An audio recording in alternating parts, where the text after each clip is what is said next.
Bismillahirrahmanirrahim. Dear students, we are here with the part B of lecture number 5, and let's start our discussion from where we left the discussion. Okay, now we have to start the chapter number 6, which is related to the operand addressing and the instruction representation. So let's start our lecture today. Okay, we have 4 basic architectural types for number of operands per instruction. As we have discussed in the last chapter, that there is a format which consists of opcode, operand 1, operand 2, and so on, and in the last there is a result field. So here we can see that there are 4 types of schemes which we can deploy in the computers, by which we can specify the operands in each instruction. So they are basically 0 address, 1 address, 2 address, and 3 address schemes. So let's discuss it one by one. 0 address architecture, that is how we can specify the operand in the instruction.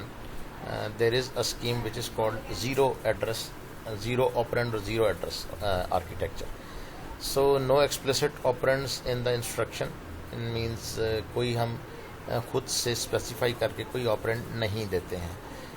Programme pushes operands on to stack in memory. जो program है वो operands को खुद ही memory के ऊपर push करता रहता है और फिर क्या करता है, एग्जीक्यूट इंस्ट्रक्शन. देखें, अगर हम कोई इंस्ट्रक्शन यानी स्पेसिफाई ही ना करें तो अगर हमें मतलब आप इस चीज़ को इस तरह से समझें कि अगर मैं किसी को फॉर एग्जांपल इफ़ आई से समथिंग टू माय सर्वेंट कि जाके फ़लाँ चीज़ ले आओ, ठीक है, तो पहली मर्तबा मुझे उसको बताना पड़ेगा यानी कि फ़लाँ चीज़ मैं जब भी कभी मांगूँ तो वो कहाँ से तुमने लेकर आनी है जाना, ठीक है. लेकिन अगर वो समझदार मुलाजिम है तो हर दफ़ा मुझे फिर अगर वो चीज़ की मैं जगह नहीं बदलता जो है ना, तो अब हर दफ़ा मुझे उसको पूरी तफसील बताने की ज़रूरत नहीं है.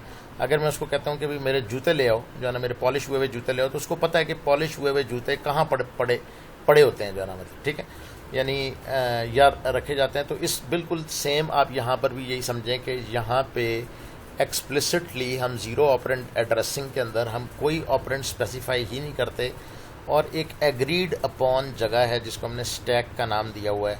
वो स्टैक पर से ऑपरेंड्स को खुद ही पुश करता जाता है और ऑपकोड्स को उनके ऊपर एग्जीक्यूट करता जाता है, यानी एग्जीक्यूट्स इंस्ट्रक्शन. यानी जब ऑपरेंड्स आ जाते हैं, जाहिर है ऑपरेंड्स उस वक्त तक ऑपरेंड फैच होना शुरू ही नहीं होते जब तक कि ऑपकोड जो है वो डीकोड ना हो जाए, डीकोड और रिकॉग्नाइज ना हो जाए, उस वक्त तक बात ऑपरेंड्स तक पहुंचती नहीं है. तो चूंकि यानी बात यहाँ तक पहुँच गई है, इसका मतलब है कि भाई इससे पिछली दोनों स्टेजेस फैच इंस्ट्रक्शन और डी कोड इंस्ट्रक्शन, वो दोनों जो है मतलब कि डी कोड से मुराद वही है कि रिकॉग्नाइज द ऑप कोड, वो दोनों स्टेजेस जो हैं पाइपलाइन की वो सक्सेसफुली पास हो गई हैं, तभी बात जो है वो ऑपरेंड्स तक चली गई है जाना, ठीक है. तो इसीलिए ऑपरेंड को स्पेसिफाई करने के 4 तरीके हैं, 0 address, 1 address, 2 address and 3 address.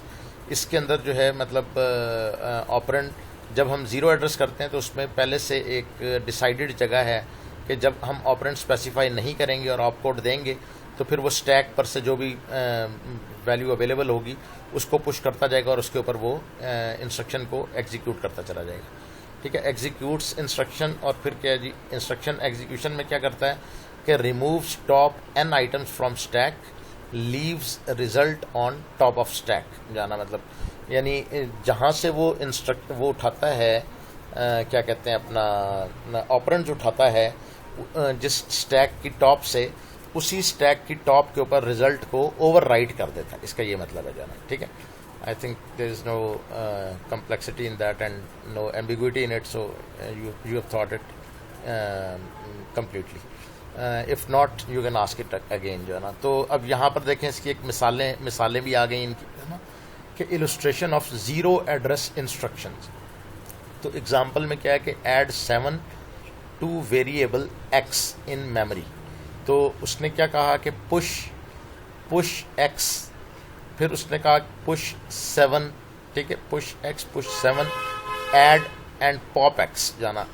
तो add instruction removes 2 arguments from stack and leaves result on stack जाना। तो वहाँ से उसने 2 एड्रेसेस को उसने पुश करवाया।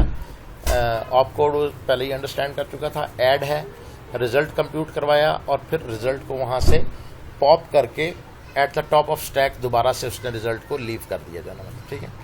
तो पुश का मतलब है वहाँ से रीड करना, on the top of the stack से रीड करना, इसको पुश कहते हैं। और पॉप का मतलब है कि वहाँ से उस पर राइट करना जाना, मतलब ठीक है, उसके ऊपर राइट करना। वैसे पॉपिंग का मतलब चुनना होता है, किसी चीज़ को अलग से चुन लेना। तो यहाँ पर इसने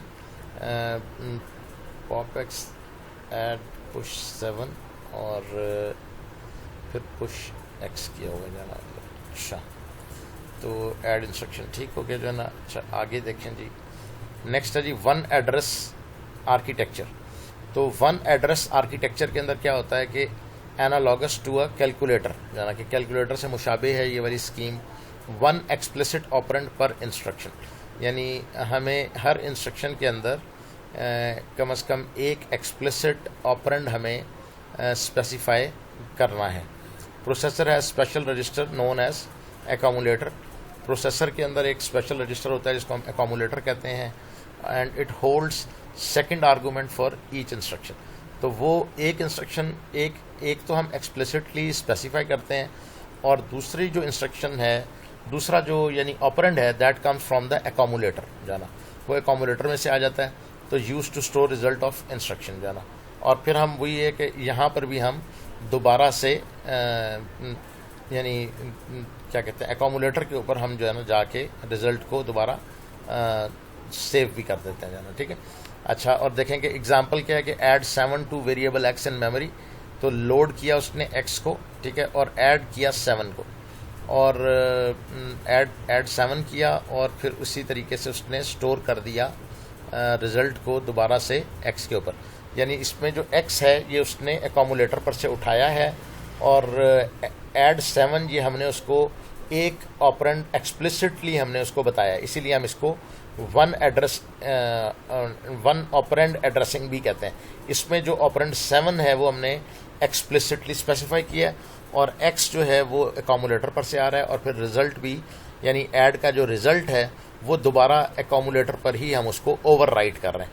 तो load places value in accumulator from memory, हाँ, एकम्युलेटर से वो मेमोरी के अंदर उसको लोड कर लेता है, यानी कॉपी कर लेता है। फिर store places accumulator value in memory जो ना, यानी इसके बाद जब रिज़ल्ट कंप्यूट हो जाता है तो उसको दोबारा से स्टोर भी कर लेता है उसी एकम्युलेटर में, एकम्युलेटर की जो मेमोरी स्पेस है उसके अंदर जाना। और add increases value in accumulator.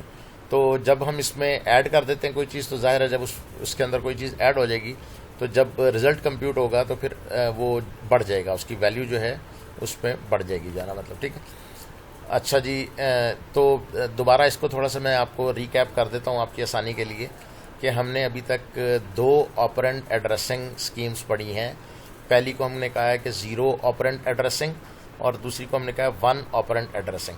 0 operand addressing के अंदर कोई ऑपरेंड एक्सप्लिसिटली स्पेसिफाई नहीं किया जाता, बल्कि उसमें अंडरस्टूड होता है कि एक हमारे पास स्पेशल रजिस्टर जिसको हम स्टैक बोलते हैं, कि वो at the top of stack values को 1 बाय 1 जो है ना वो उठाता जाएगा, यानी हम इसको पुश करते जाएंगे, और आखिर में जो रिज़ल्ट कंप्यूट होगा, यानी ऑप कोड जो है वो हम इम्प्लीमेंट कर देंगे उन्हीं वैल्यूज़ के ऊपर, और आखिर में जो रिज़ल्ट कंप्यूट होगा उसको फिर दोबारा हम ओवरराइट कर देंगे at the top of stack. तो ये तरीका हम अख्तियार करते हैं। इसी तरीके से जो 1 ऑपरेंड एड्रेसिंग है, वहाँ पर एक ऑपरेंड हम एक्सप्लिसिटली यानी खुद से अपनी मर्ज़ी से स्पेसिफाई करते हैं, वो कोई भी वैल्यू हो सकती है, जो ना जिस हमने एग्जांपल में पढ़ी है पिछले में, वो 7 की वैल्यू उसने दी है, जो एक इंटीजर वैल्यू पॉजिटिव 7 की उसने स्पेसिफाई की है, तो वो हम पॉजिटिव नेगेटिव जो भी हम चाहेंगे वो वैल्यू हो जाएगी। जबकि दूसरी वैल्यू यहाँ पर भी एक अंडरस्टूड प्लेस से आती है, that understood place name is accumulator. ये भी प्रोसेसर का एक स्पेशल रजिस्टर है एक्यूमुलेटर, वहाँ से दूसरी वैल्यू आएगी और फिर ऑप कोड जो है वो इम्प्लीमेंट होगा, कंप्यूट होगा, और जो रिज़ल्ट होगा वो अगेन जो एक्यूमुलेटर पर से जो वैल्यू आई थी उसके ऊपर ओवर राइट कर दिया जाएगा। तो ये अभी तक हमने दो ऑपरेंड की जो एड्रेसिंग स्कीम्स हैं वो डिस्कस कर ली हैं। So let's move to the two address architecture. सबसे आसान, सबसे ज़्यादा इस्तेमाल होने वाला यही टू एड्रेस आर्किटेक्चर है, यानी टू एक्सप्लिसिट ऑपरेंड्स पर इंस्ट्रक्शन, जिसमें हमने दोनों वैल्यूज़ हम खुद से उसको स्पेसिफाई करते हैं। Result overrides one of the operands, result को हम किसी भी यानी वैल्यू के ऊपर दोबारा से ओवरराइट करवा देते हैं ना। तो operands known as source and destination, ये जो ऑपरेंड्स होते हैं इनको हम जो है ना यानी सोर्स, एक को हम सोर्स कह देते हैं और दूसरे को हम डेस्टिनेशन कह देते हैं जो है ना, ठीक है।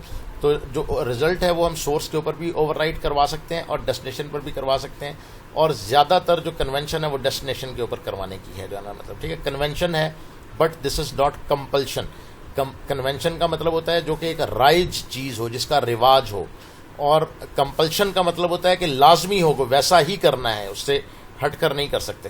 तो जैसा कि मतलब आप यूँ समझ लें कि मतलब रिवाज तो जिस तरह फैमिली टू फैमिली जो है वो चेंज होते रहते हैं, ठीक है, जबकि जो कंपल्शन है वो तो वही है जो कि इस्लाम ने हमें कहा है, एक्चुअल में तो वो होना चाहिए।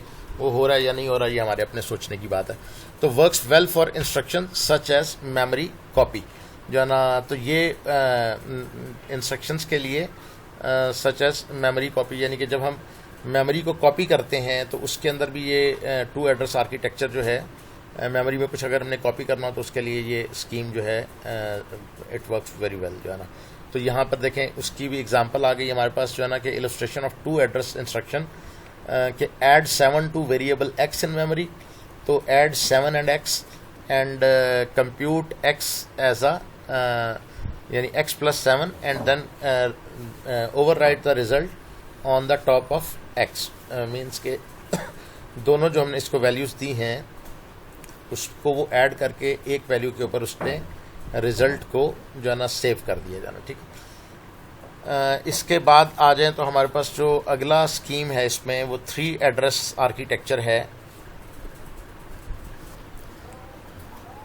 जी students, so we are here now with the 3 address architecture, 3 explicit operands पर इंस्ट्रक्शन।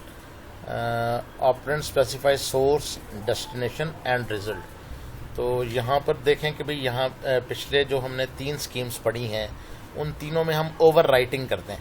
कहीं हम स्टैक के ऊपर ओवर राइट कर रहे हैं, कहीं हम एक्यूमुलेटर पर ओवर राइट कर रहे हैं, कहीं हम सोर्स या डेस्टिनेशन पर ओवर राइट कर रहे हैं। लेकिन ये जो 3 एड्रेस आर्किटेक्चर है this is different in the sense कि यहाँ पर हम कोई चीज़ ओवर राइट नहीं कर रहे, बल्कि हम यहाँ पर क्या कर रहे हैं कि जो रिज़ल्ट है उसके लिए हम स्पेसिफिकली एक अलग जो है ना पोजीशन हम बता रहे हैं कि रिज़ल्ट को कहाँ पर जाके सेव करना है। तो इसमें मेमोरी तो थोड़ी सी ज़ाहिर है कि मतलब एक और रजिस्टर हमारा जो है वो ऑक्यूपाई हो जाएगा, लेकिन ये स्ट्रेट फॉरवर्ड है, ओवर राइटिंग का इसमें कोई काम नहीं है। और जैसे जैसे मेमोरी जो है वो बहुत सस्ती होती चली जा रही है, इनएक्सपेंसिव, आपको एक्सटर्नल ड्राइव्स और जो है ना मेमोरी कार्ड्स और USB, ये आप देखें कि इनकी कैपेसिटी बढ़ती चली जा रही है और प्राइस इनकी मुसलसल कम होती चली जा रही है। तो इस वजह से अगर ये 3 एड्रेस आर्किटेक्चर इस्तेमाल भी किया जाए तो इतना फ़र्क नहीं पड़ता, क्योंकि जाहिर है कि मतलब बेसिकली अगर इसको इन कंपैरिजन देखेंगे आप पिछलों से तो ये इनएफिशिएंट आपको लगेगा। लेकिन अगर आप इसको हालात के मुताबिक देखेंगे, क्योंकि जैसे जैसे टेक्नोलॉजी आगे बढ़ रही है तो there is no deficiency of the memory, available memory. तो इस वजह से हम इसको 3 एड्रेस आर्किटेक्चर को भी अब यूज़ करते हैं मेरा, ठीक है। तो इसमें देखें कि जो है ना इलस्ट्रेशन ऑफ 3 एड्रेस इंस्ट्रक्शन में देखें क्या है कि एग्जाम्पल में है कि add variable y to variable x and place result in variable Z, यानी X और Y को ऐड करना है और इनका रिजल्ट जो है वो Z रजिस्टर के ऊपर इसको प्लेस कर देना है। तो this type of scheme is called 3 operand addressing scheme. ठीक है, 3 ऑपरेंट या 3 एड्रेस इंस्ट्रक्शन जो है, ठीक है। इसमें अच्छा चलें, ठीक हो गया। ये अब हम इसको आर्टिकल को हमने यहाँ पे कंक्लूड कर दिया कि हमारे पास जो 4 स्कीम्स थी ऑपरेंट्स को स्पेसिफाई करने वाली, 0 address, 1 address, 2 address and 3 address operand schemes, तो ये चारों हमने डिस्कस कर ली 1 बाय 1 और इन सारों के हमने प्रॉस एंड कॉन्स भी डिस्कस कर दिए। सो लेट्स मूव फॉरवर्ड। अभी देखें कि अगला आर्टिकल ये है कि ऑपरेंट की जो टाइप्स हैं मतलब वो क्या होती हैं जो है ना, ठीक है। तो ऑपरेंट की टाइप्स किस तरह की हैं, यानी सोर्स ऑपरेंट कितनी टाइप्स का हो सकता है, मींस के वो किस किस्म का डाटा जो है वो सोर्स ऑपरेंट बन सकता है जो है ना, ठीक है। यानी कि और इसी तरीके से डेस्टिनेशन ऑपरेंट जो है ना वो कहाँ से स्पेसिफाई हम करवा सकते हैं उसके लिए, और सोर्स ऑपरेंट हम किस डाटा को किस जगह को हम एज अ सोर्स ऑपरेंट ले सकते हैं जो है ना, ठीक है। तो सबसे पहली चीज़ तो इसमें यही है कि जो सोर्स ऑपरेंड है जो, ठीक है, वो सोर्स ऑपरेंड जो है मतलब वो एक सिंगल या डबल साइंड कांस्टेंट हो सकता है वो, ठीक है। इसी तरीके से वो एक अनसाइंड कांस्टेंट हो सकता है। साइंड कांस्टेंट से मुराद क्या हुआ, फॉर एग्जांपल -6, -8.6, -10 वट जो है ना, मतलब तो साइंड है इसमें ये। इसी तरह से वो एक अनसाइंड कांस्टेंट हो सकता है, यानी 6 हो सकता है, 8 हो सकता है जाना, ठीक है, 6.5 हो सकता है जाना। तो वो कोई भी ऐसी अनसाइंड कांस्टेंट वैल्यू हो सकती है। अच्छा, the contents of a resistor, किसी भी रजिस्टर में जो भी वैल्यू पड़ी हुई है उसको भी हम सोर्स ऑपरेंट के तौर पे यानी यूज़ कर सकते हैं जाना। और इसी तरीके से रजिस्टर से मुराद है प्रोसेसर के इंटरनल रजिस्टर्स। और इसी तरीके से कोई भी वैल्यू जो कि मेमोरी में पड़ी हुई है, आप यहाँ पर मेमोरी से मुराद ले लें, रैम के अंदर अगर कोई वैल्यू पड़ी हुई है उसको भी हम एज आ ऑपरेंट यूज़ कर सकते हैं जाना, ठीक है। और सिमिलरली डेस्टिनेशन, जब हम रिज़ल्ट कंप्यूट कर लेंगे तो फिर हम कहाँ पर जाके उसको स्टोर करेंगे, उसको हम जाके डेस्टिनेशन के ऊपर हम उसे स्टोर करते हैं। तो वो जो डेस्टिनेशन की जो प्लेसेस हैं उसमें हम एक सिंगल रजिस्टर पर भी रिज़ल्ट को स्टोर कर सकते हैं। और अगर हमारा रिज़ल्ट जो है वो सिंगल रजिस्टर में पूरा नहीं आ रहा, जिस तरह बाज़ रिज़ल्ट्स के अंदर कैरी जनरेट हो जाता है, तो ज़ाहिर है उस कैरी को अगर हम इग्नोर कर दें तो रिज़ल्ट गलत हो जाएगा जाना। तो इस वजह से हम उसको a pair of contiguous registers, उसके अंदर भी हम उसको स्टोर कर सकते हैं, ठीक है। और इसी तरीके से किसी भी मेमोरी लोकेशन पर भी उसको स्टोर किया जा सकता है जाना। तो ये जो है ये वाले जो मतलब 3 जगह के, एक single register, pair of contiguous registers और मेमोरी लोकेशन, यानी ये जगह हम अपने रिज़ल्ट को सेव करने के लिए यानी यूज़ कर सकते हैं जाना। ठीक हो गया जाना, मतलब तो ठीक हो गया। ये 3 जगह जो हैं वो हम रिज़ल्ट को सेव करने के लिए हम इस्तेमाल कर सकते हैं। अच्छा, और जो हमने आपको पहले पिछले चैप्टर के अंदर बताया है कि मतलब जो जहाँ पर हमने डिस्कस स्टॉल को किया था, तो स्टॉल देखें, अब यहाँ पर डाटा जो ऑपरेंड हम स्पेसिफाई कर रहे हैं, चूँकि ये मुख्तलिफ़ जगहों से हम स्पेसिफाई कर रहे हैं तो इनकी स्पीड भी इसी वजह से मुख्तलिफ होगी, इसकी वजह से भी स्टॉल आ सकता है। अगर तो हम कोई कांस्टेंट दे रहे हैं तब तो स्टॉल आने का सवाल ही पैदा नहीं होता, क्योंकि हम उसको खुद से स्पेसिफाई कर रहे हैं, उसको कोई टाइम नहीं लगेगा उस ऑपरेंड को फेच करने के अंदर जाना, ठीक है। अच्छा, अगर हम उसको रजिस्टर में से दे रहे हैं तो रजिस्टर भी इंटरनल मेमोरी में होते हैं जो है ना CPU की, तो CPU की जो इंटरनल मेमोरी है वो एक्सट्रीमली फास्ट होती है, वहाँ पर भी स्टॉल आने का कोई ख़तरा नहीं है जाना। हाँ, लेकिन जो ये मेमोरी आखिरी पॉइंट 4th पॉइंट लिखा हुआ है, वैल्यू इन मेमोरी, तो ये जो मेमोरी है ये रैम होती है और ये जो प्रोसेसर की इंटरनल मेमोरी होती है उससे कई 100 गुना स्लो होती है। इसी तरीके से जो हार्ड ड्राइव होती है वो उससे भी फिर आगे कई 100 गुना स्लो होती है। तो यहाँ पर बिल्कुल जो है ना मतलब स्टॉल आने का ख़तरा मौजूद है कि जब हम बाहर यानी मेमोरी लोकेशन पर या इससे भी बाहर चले जाएंगे तो हम एक्सटर्नल हार्ड ड्राइव से अगर कोई डाटा कॉपी कर रहे होंगे, एक्सटर्नल से मुराद कंप्यूटर की ही हार्ड ड्राइव है जो अंदर लगी हुई होती है, लेकिन जब हम उसको कंप्यूटर के पॉइंट ऑफ व्यू से देखते हैं तो हम इसको एक्सटर्नल हार्ड ड्राइव बोलते हैं जाना, मतलब ठीक है, because that is not internal to the processor, because right now we are concentrating on the processor, तो इस प्रोसेसर के हिसाब से वो एक्सटर्नल बनेगी जाना मतलब, ठीक है। अच्छा जी आगे आ जाएं आप। नेक्स्ट हम डिस्कस कर रहे हैं कि ऑपरेंड की कितनी टाइप्स हैं जाना, ठीक है। तो कितने टाइप के ऑपरेंड होते हैं, तो each operand has a type जाना, तो हर ऑपरेंड की एक टाइप होती है। An operand that specifies a constant is known as immediate value, तो अगर उस टाइप में जो ऑपरेंड की जो टाइप है उसके अंदर जो वैल्यू जिसको हम स्टोर कर रहे हैं वो ये जो हमने पहली कही है signed constant and an unsigned constant, अगर हमारा वास्ता किसी कांस्टेंट वैल्यू से पड़ रहा हो तो उसको कंप्यूटर की लैंग्वेज में हम इमीडिएट वैल्यू कहते हैं, ठीक है। अगर कोई कांस्टेंट हम बार बार किसी प्रोग्राम में यूज़ कर रहे हैं कि इसके साथ मल्टीप्लाई कर दो, इसके साथ डिवाइड कर दो, ठीक है ना, इसको इसके साथ जो है ना मतलब ऐड कर दो या इसमें से माइनस कर दो, तो अगर कोई ऐसी वैल्यू है जिसको हमने रेफरेंस बनाया हुआ है जो कि हमने खुद से एक्सप्लिसिटली उसमें दी हुई है, that is called a constant value and in the computer language we ask it the an immediate value, ठीक है। इमीडिएट वैल्यूज़ के जरिए से कंप्यूटर कॉन्स्टेंट्स को हैंडल करता है, बस आसान लफ्ज़ों में इसको यूँ समझ लें। और नेक्स्ट देखें कि memory references are usually much more expensive than immediate values और रजिस्टर एक्सेसेस जाना, तो ये वही वाली बात है कि इस जो मैंने आपको लास्ट स्लाइड में समझाई थी कि ये देखें कि ये जो पहले दो वैल्यूज़ हैं यहाँ स्टॉल आने का सवाल ही पैदा नहीं होता, रजिस्टर के अंदर भी स्टॉल आने का सवाल ही पैदा नहीं होता जो है ना, लेकिन मेमोरी में स्टॉल आने का पूरा खदशा मौजूद रहता है क्योंकि ये एक्सट्रीमली स्लो होती है।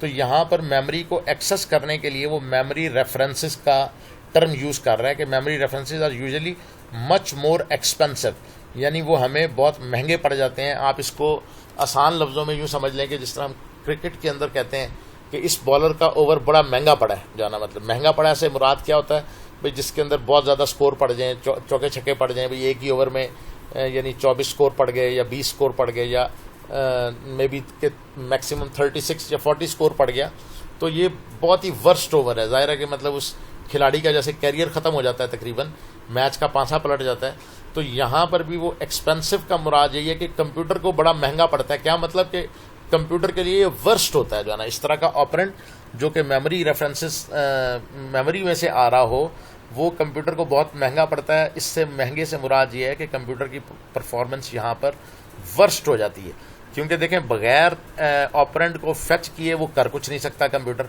क्योंकि वो तो मशीन है ना, मतलब उसको जब तक वैल्यू आएगी नहीं वो उसको जो है ना कॉपी नहीं कर लेगा, वो ऑप कोड को इम्प्लीमेंट नहीं कर सकता जो है ना, ठीक है। तो जब अगर वो वैल्यू इतनी आहिस्ता है कि मतलब वो बहुत स्लो लोड हो रही है तो वो सारा ब्लेम तो कंप्यूटर के ऊपर आएगा ना, यानी इस तरह के ऑपरेंड की वजह से ओवरऑल कंप्यूटिंग स्लो हो जाएगी जो है ना, मतलब ठीक है। तो you need to take care about it के कोशिश करें कि अपने जो प्रोग्राम्स हैं उनको कॉन्स्टेंट्स तक रखें या रजिस्टर्स वैल्यूज़ तक रखें जो है ना।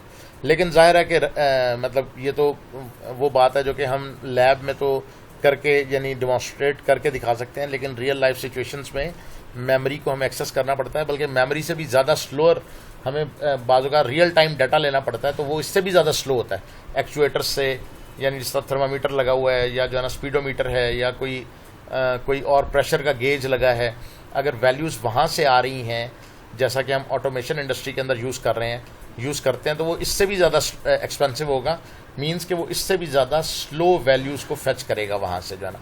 लेकिन ज़ाहिर है दुनिया है और मतलब जन्नत तो है नहीं ये कि मतलब हर चीज़ परफेक्ट हो, इसके अंदर तो हर चीज़ कोई नई टेक्नोलॉजी आती है तो वो बड़ी चकाचौंध दिखाती है, लेकिन जब आप उसको ज़रा इवेल्युएट करना शुरू करें तो आपको उसके अंदर 16 किस्म के इफ़ एंड बट्स मिल जाते हैं कि इसकी ये लिमिट है, यूँ ना करें, ये सिर्फ ऐसे काम करेगा, ऐसे नहीं करेगा, यहाँ पर ये वैल्यू एरर दे देगा।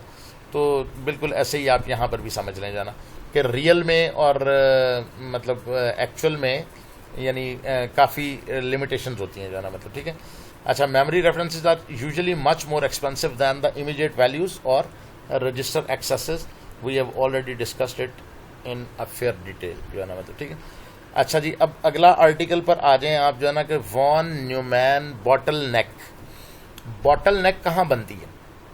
आप बोतल को गौर से देखें तो बोतल का मुंह छोटा होता है जाना, ठीक है, बोतल का मुंह छोटा होता है और इसी वजह से वहाँ पर रेट ऑफ फ्लो बनता है। देखें आप बाल्टी के अंदर पानी भर के और उसको एकदम उल्टा दें तो पूरी बाल्टी में शायद जो है ना मतलब वो 40 बोतलों का पानी होगा या इससे भी ज़्यादा का भी होगा, तो वो एकदम 1 सेकंड या ज़्यादा से ज़्यादा 2 सेकंड के अंदर वो पानी सारा इवैक्यूएट हो जाएगा, वहाँ से गिर जाएगा जो है ना मतलब, ठीक है। लेकिन अगर आप उससे वो ये कि एक बोतल को भरें और फिर उसको आप उल्टाएं और एक बाल्टी को उल्टाएं, तो ऑफ कोर्स के बाल्टी पहले उलट जाएगी और बोतल जो है वो अभी उसमें से पानी आहिस्ता आहिस्ता करके निकल रहा होगा। तो उसकी वजह क्या है, क्योंकि ओपनिंग की जो प्लेस है वो इस कदर छोटी है कि वहाँ से सारा पानी बीच में से एक वक्त में निकल ही नहीं सकता। जब ऐसी सिचुएशन होती है तो फिर क्या होता है, वहाँ पर पानी की भी आप यूँ समझें कि पाइप लाइनिंग हो जाती है। जैसे पाइप लाइन में पानी आगे पीछे चलता है, यानी जैसे हाईवे के अंदर गाड़ियाँ इतनी ज़्यादा हो जाएं कि वो एक दूसरे को ओवरटेक ना कर सकें, तो वो फिर पूरी यानी एक लेन के अंदर बम्पर टू बम्पर गाड़ियाँ चलती हैं, ना कोई गाड़ी किसी को क्रॉस कर सकती है, एक ही स्पीड पर चलती हैं। बिल्कुल सेम इसी तरीके से जो आम बॉटल का जो बॉटल नेक है उसका तसव्वुर है कि मतलब जो कतरा, जो ड्रॉप जो है वो आगे है वो पहले निकल जाता है, जो पीछे है यानी जो बॉटम की तरफ था वो आखिर में निकलेगा जो है ना, एंड सो ऑन। तो अब बिल्कुल इसी कॉन्सेप्ट को, तो इसमें ज़ाहिर है कि टाइम लग जाता है, इसी को हम रेट ऑफ फ्लो कहते हैं। डैम्स के अंदर हम इसको यूज़ करते हैं। इवन के जो आप जूसेस पीते हैं, ये बॉटल्स वगैरह बेवरेजेस जो आप यूज़ करते हैं, उनके अंदर भी रेट बनता है जो है ना। कोई जल्दी से बोतल पी लेता है और जो है ना कोई आहिस्ता आहिस्ता करके जो है ना मतलब वो पी रहा होता है। तो ये भी बेसिकली रेट ऑफ फ्लो है which you are deploying on some juice और सम मिल्क और whatever you are drinking, है ना, ठीक है। तो अच्छा, अब आप आ जाएं ज़रा, ये आपने बॉटल यानी रेट ऑफ फ्लो समझ लिया, बॉटल नेक आपने समझ लिया। अब आप इसी चीज़ को कंप्यूटर पर इम्प्लीमेंट कर दें जो है ना, ठीक है। तो कंप्यूटर के अंदर भी बॉटल नेक आता है, यानी जब भी कोई भी ऐसा काम हो जाए, अगर कोई भी ऐसा काम हो जाए जिसकी वजह से कंप्यूटर की प्रोसेसिंग डिले हो जाए, तो हम इसको वॉन न्यूमैन बॉटल नेक कहते हैं। और आम तौर पर ये बॉटल नेक मेमोरी के एक्सेसेस के अंदर होता है कि इस वही जो हमने पिछली स्लाइड में भी डिस्कस किया था कि अगर तो वैल्यू हमने कांस्टेंट टर्म में यानी कि इमीडिएट वैल्यू के तौर पर स्पेसिफाई की हो तो वो सबसे फास्ट होती है। अगर हमने रजिस्टर में की भी है वैल्यू तो वो भी एक्सट्रीमली फास्ट होती है। यानी इन दोनों जगहों पर स्टॉल आने का या बॉटल नेक आने का इम्कान ना होने के बराबर होता है। लेकिन जैसे जैसे हम इनसे बाहर की जानिब जाएंगे, यानी बाहर से मुराद है रैम में जाएंगे, हार्ड ड्राइव में जाएंगे, यूएसबी में जाएंगे, ठीक है, या एक्सटर्नल हार्ड ड्राइव में जो मेमोरी ड्राइव्स होती हैं जो कि बैकअप ड्राइव्स, वहाँ से डाटा कॉपी करने की कोशिश करेंगे, या हम रियल टाइम के अंदर किसी एक्चुएटर यानी कि किसी मीटर वगैरह से हम अगर डाटा लेने की कोशिश करेंगे रियल टाइम के अंदर। जैसा पंखे को मैंने स्पीड को कंट्रोल करना है ऑटोमेटिक जो है ना मतलब, तो वो मैं जो भी रेफरेंस वैल्यू दे दूंगा तो उसने कहीं ना कहीं से पहले वो जाके उसकी करंट स्पीड चेक करेगा, फिर वो सेट वैल्यू को जाकर देखेगा और फिर वो ये देखेगा कि भी मुझे कहीं मोटर को तेज़ चलाना है, कम करना है, या जिस स्पीड पर चल रहा है इसको मैंने इधर ही रखना है। तो यानी ये जो प्रोसेसिंग का जो डिले है जो है ना मतलब कि जब उसके पास किसी भी वजह से जब डाटा को रीड करने के लिए उसको यानी ज़्यादा वेट करना पड़ता है, तो हम कहते हैं कि ये वॉन न्यूमैन बॉटल नेक आ गया है इसके पास। क्योंकि जाहिर है कि जब तक उसके पास, हमने पढ़ा है कि इंस्ट्रक्शन पाइपलाइन के अंदर ऑप कोड होता है, फिर operand 1, operand 2, operand 3 and so on, and in the last there is a value for the results जो है ना। तो बिल्कुल इसी तरीके से अगर हमारे पास यानी उसने पहले इंस्ट्रक्शन को फेच भी कर लिया है, उसको डिकोड भी कर लिया है, ज़ाहिर है डिकोड करने के बाद हमने वो ऑप कोड किस डाटा के ऊपर डिप्लॉय करना है, ठीक है ना, वो ये गोली मैंने किसको मारनी है, व्हाट इज़ माय टारगेट जो है ना मतलब, ठीक है, टारगेट मेरा क्या है। तो बिल्कुल इसी तरीके से वो ऑप कोड जो हमने डिप्लॉय करने हैं, वो ऑप कोड हमने किस चीज़ के ऊपर जो है ना मतलब किस डाटा के ऊपर हमने उन ऑप कोड्स को इम्प्लीमेंट करना है, ये बात अहम होती है। और वो जो ऑप कोड्स जिस डाटा पर इम्प्लीमेंट होते हैं उनको हम ऑपरेंड कहते हैं जो है ना, ठीक है। तो वो ऑपरेंड जो हैं वो जितना ज़्यादा हम फास्ट सोर्स से लेंगे उतना कंप्यूटर हमारा बेहतर चलेगा, उसमें बॉटल नेक कम से कम आएगी। और जितना हम वो पुअर सोर्स से या एक्सटर्नल साइट से लेते जाएंगे, जो कि मैंने अभी थोड़ी देर पहले आपको दोबारा डिस्कस किया, आप इसको रिवाइंड करके दोबारा सुन लीजिएगा, तो वो उतना स्लोअर होता जाएगा। इसी को वॉन न्यूमैन बॉटल नेक भी कहते हैं जाना, ठीक है। तो ये आपका यहाँ तक इसका पार्ट 2 कंप्लीट हो गया, चैप्टर नंबर लेक्चर नंबर 5 का। तो जो नेक्स्ट फिर हम इसको लेक्चर नंबर 6 के अंदर डिस्कस करेंगे और लेट्स मीट ओवर देयर। अस्सलाम वालेकुम वरहमतुल्लाह।